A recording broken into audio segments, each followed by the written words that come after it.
Greetings, greenhouse people. I'm your host, Bill Calkins, and in an effort to provide this critical information in any way you choose to consume it, we are pleased to offer this discussion in video and podcast formats.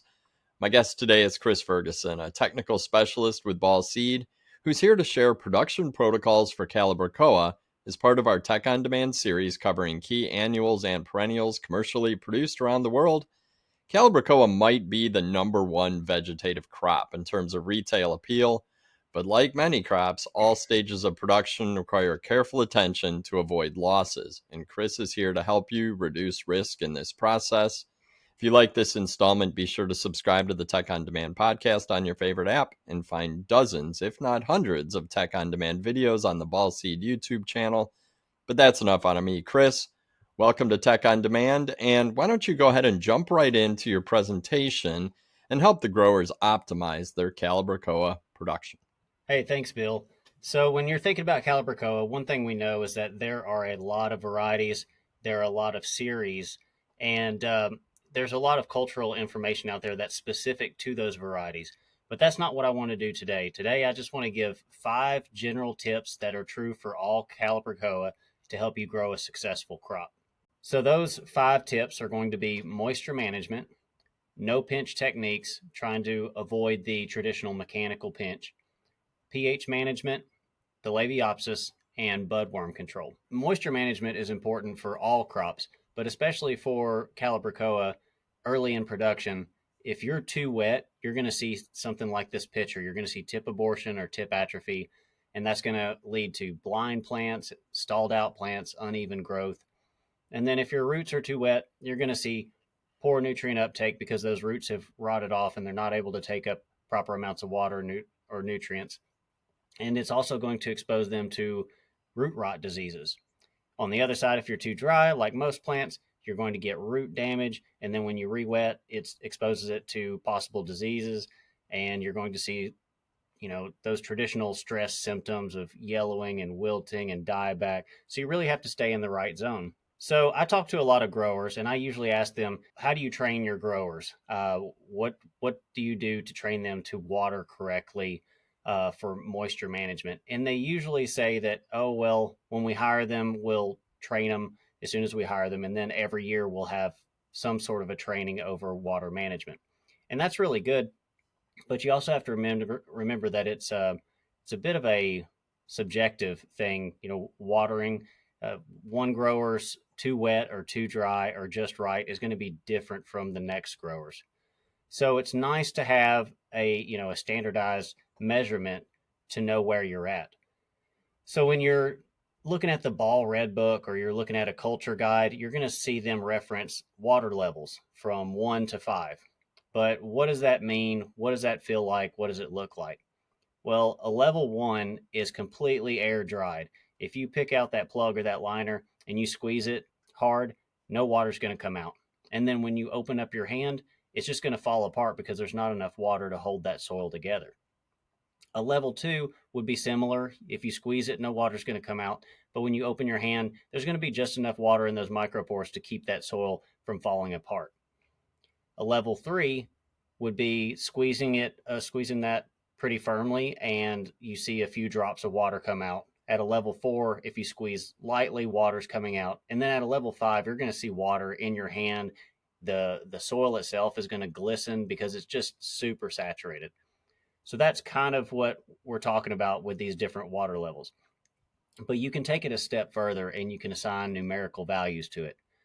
So how do you do this? Well, if you want to know what your water levels are for, let's say, a 288 cell tray, take 2 trays. One of them you're going to fill with soil, leave it out for 3 or 4 days, make sure it's completely air dry. The other one you're going to fill up with soil, and then you're going to water it in until water's just streaming out the bottom, completely saturated. And you want to walk away for about 30 minutes, and you want to come back after it's drip dry so that basically it's holding the most amount of water that it can, but it hasn't evaporated any yet. And so then you'll weigh those 2 trays. So let's say that your level 1 is 500 grams and your level 5 tray is 1,500 grams. Well, now you can take those 2 values, you average them, and you know that a level 3 is about 1,000 grams. And then you can average your level 3 and your level 5, and you can get a level 4 of about 1,250 grams. Same thing for level 3 and a level 1. You average those, and your level 2 would be about 750 grams. So you can take that information and you can say, okay, I went out and I weighed 3 trays of Calibrachoa, and they're at about 1,250 grams. So I know that they're at a level 4. And I'm going to wait overnight, and I'm going to see how much water they lose overnight. You can also look at this and you can weigh your trays before and after you irrigate. And you can say, okay, after 4 passes, we gained 200 grams of water. That means we're adding 50 grams every pass. So now you know how wet you are, how long it takes to dry down to the next level, and how many passes you need to make to get back to where you want to be. So where do you want to be? So with Calibrachoa, from the time you stick through callus formation and root initiation, all the way until you start to see those roots hit the edge of the cells, you want to be about a level 4. And once you see them hit the edge of the cells, you want to let it dry down to a level 2 and start oscillating from that level 2 to a level 4 and let it fill out. And you want to do this all the way through finished container as well. Now, you're not going to put your finished containers on a scale, but you do need to go out there and pick them up randomly and see how heavy they are. And also notice how long they stay that wet, because you don't want them staying wet for way too long, because that's going to open you to root rots and diseases and things like that. You don't want them to get stagnant. The next topic is no pinch techniques. So Dr. Nathan Jonke and his team have been looking at this to avoid labor, because labor costs are expensive and they're not getting any cheaper. And the other issue is the risk involved with mechanical pinching. So anytime that you create a wound on a plant, it opens you to possible disease. So you can see here, this person is pinching with a hedge trimmer, which is a common practice, but that's a lot of wounds and a lot of potential for these plants to start to go downhill. So how does this work? Well, when you have a shoot tip, as you see in this picture, there's a lot of hormones going up and down the shoots. So auxins will travel down the shoot tip, and that will help your root growth. But it also inhibits those lateral buds from breaking and then branching.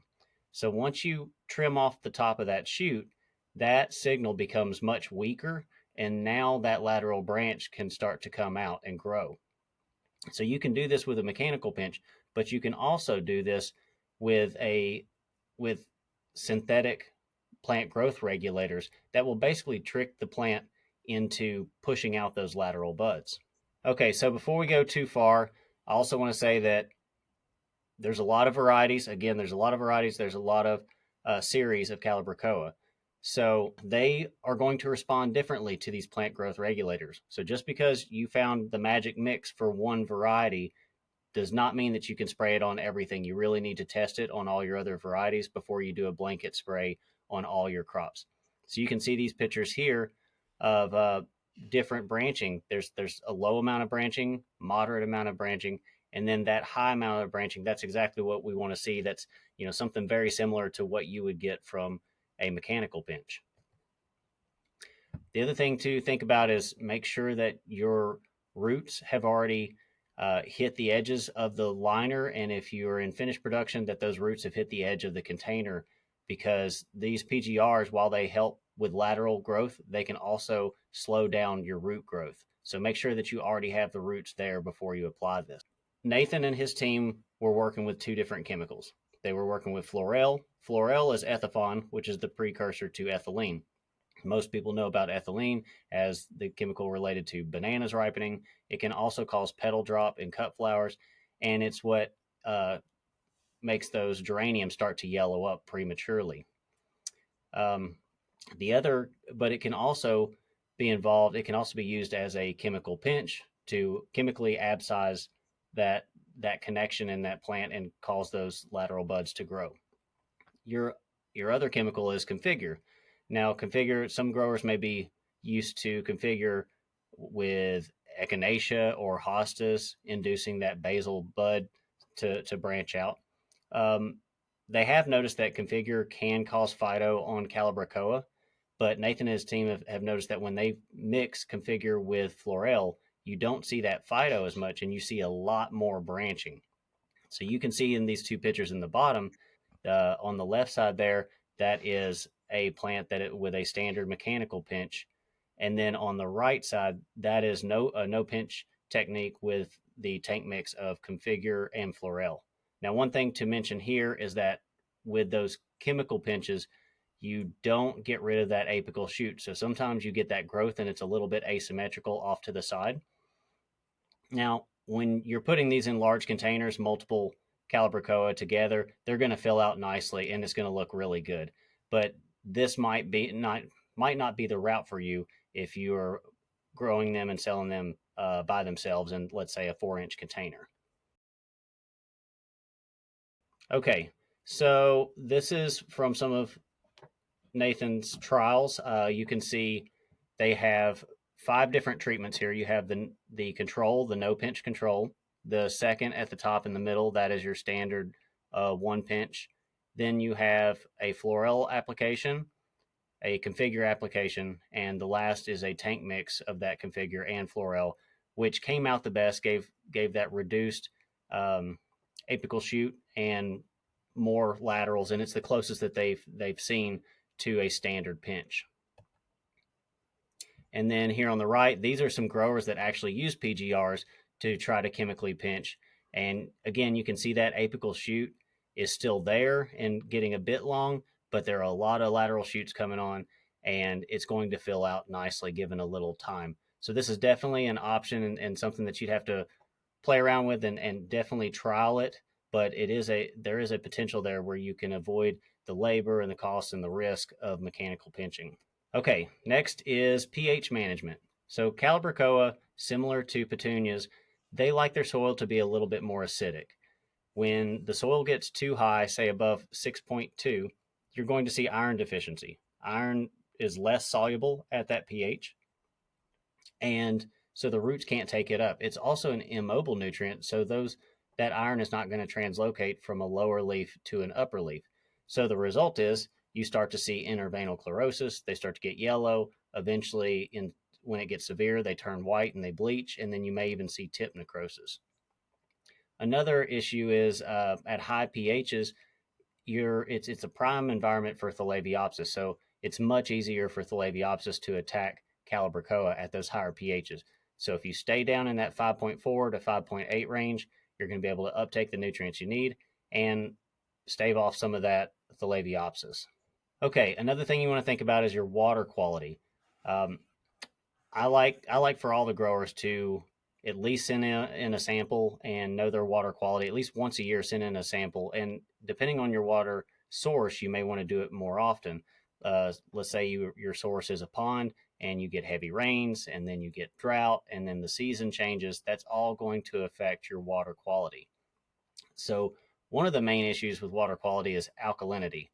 Alkalinity is what drives your pH and dictates what fertilizer formulations you're going to use. So alkalinity is basically how well or how easy it is for you to adjust your pH.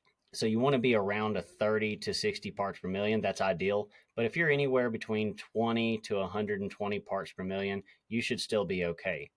Once you start to get above 120 parts per million, that's when you're going to need to pull out the sulfuric acid and the nitric acid and try to drive that pH back down and drive that alkalinity back down.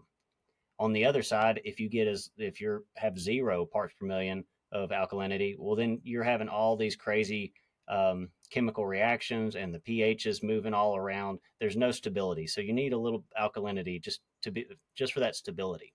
And the last thing I want to say is if you're trying to inject acid to control that alkalinity and you need to know how much you're going to apply, there is a nice calculator called OutCalc, and you can also find this on eGrow's website. And basically all you have to do is input your current pH and alkalinity and then put in what your desired pH and alkalinity is, and it can help calculate that for you. So it's a really nice resource. Okay, and then you also want to think about your substrate with pH management. So the substrate that you buy generally will have some sort of a lime buffer in it, and that will last for a limited amount of time. Depending on the crop that you're growing, A lot of growers will have issues with geraniums later in the season with iron and manganese toxicity. And this is because one, it may be the fertilizer that they use. If they're using a 20-10-20 or a 20-20-20, it's acidic, it's breaking down that lime buffer. And also, geraniums are inherently more acidic. They make the soil more acidic. They're pumping out these hydrogen ions and they're acidifying the soil. So over time, you're going to lose that buffer. So you need to think about your substrate. You need to think about your alkalinity, and you need to think about your fertilizer choices there. Okay, so now we're going to move into Thielaviopsis. This is a very common issue with Calibrachoa, but it can also be a very serious issue. And one of the reasons is because of the spore types. So there are two spore types. It has an endoconidia, which is these thin-walled small cells, spores, and they're going to last for weeks to months.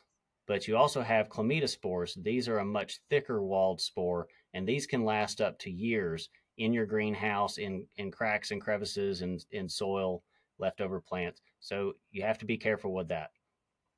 Now, your symptoms are going to be similar to other root rot diseases: chlorotic lower leaves, poor roots, lack of growth, wilting, but you may also see blackening of roots. And if you see blackening of roots, especially if it's black and it's kind of fuzzy, that could lead you to believe that you have Thielaviopsis.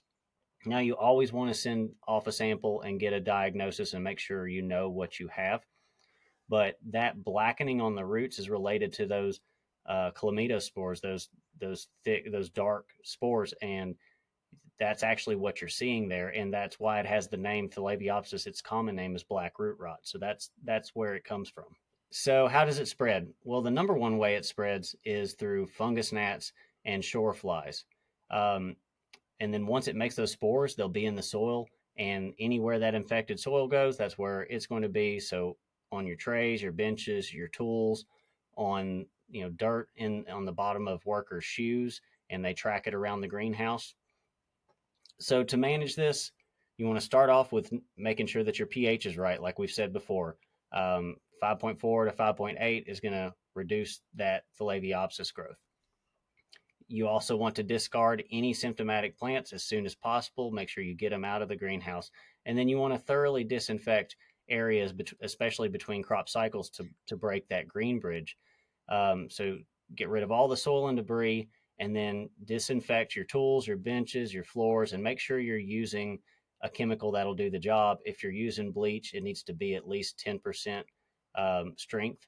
And then you can use hydrogen peroxide with peroxyacetic acid like azyrtol or quaternary ammonia. All these will be good to help clean up your greenhouse and sterilize it or sanitize it. Chemical controls for Thielaviopsis, you have things like T-methyl, fludeoxonil, or triflumazole. You can use any of these. Make sure you're rotating different modes of action, following the label.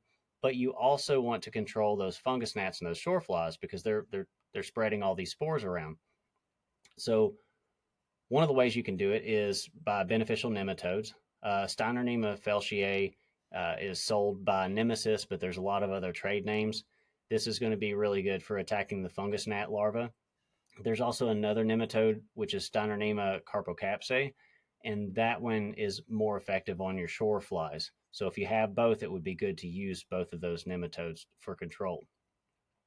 As far as insect growth regulators, you can use something like Adept or Citation to help break that life cycle.